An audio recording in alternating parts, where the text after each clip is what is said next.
Сәлеметсіздер ме баршаңызға? Бүгін сіздермен үй жағдайында етсіз жасалатын осылай ханымның рецептімен бөліскім келіп тұр. Үйде ет жоқ болған жағдайда, болмаса да етсіз тағам жегіңіз келгенде де осы рецепті қолданып дайындауға болады. Ал ендеше іске кірісейік, бисмиллахпен бастайық. Шанағымызға бір жұмыртқамызды, бір шай қасық тұзымызды, суымызды саламыз да, қолымызбен осылай жақсылап араластырып, ұн салып, бір қалыпты қамыр істеуді бастай береміз. Маған қолмен істеген ыңғайлы, қасық немесе перчатка киіп істегенге қарағанда қолмен істеген ыңғайлы. Қамырымызды жақсылап біріктіріп, қаттырақ қылып ейтін боламыз, босап кетпеу үшін. Қамырымызда дайын мінекей, осылай пакетке салып қоямыз да, қамыр тыныққанша біз салмамызды дайындап аламыз.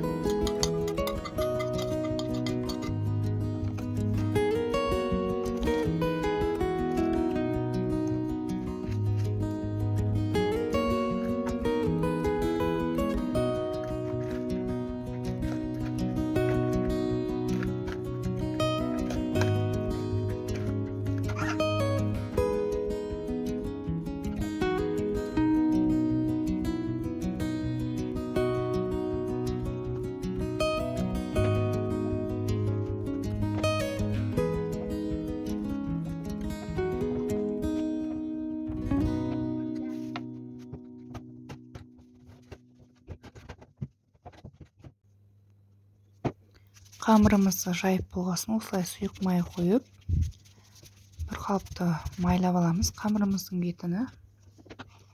Қамырдың бетіні бір тегісті майлап болдым. Сосын 4 бөлікке бөліп алдым.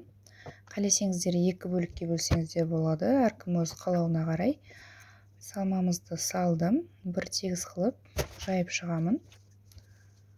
Сосын осылай ораймыз. Шеттерін біріктіреміз, жабыстырып.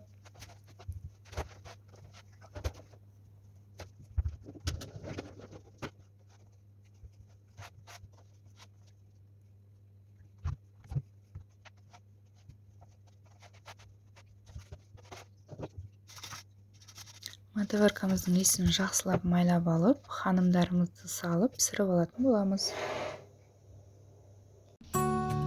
Мінекей ханымымыз да дайын, пісті.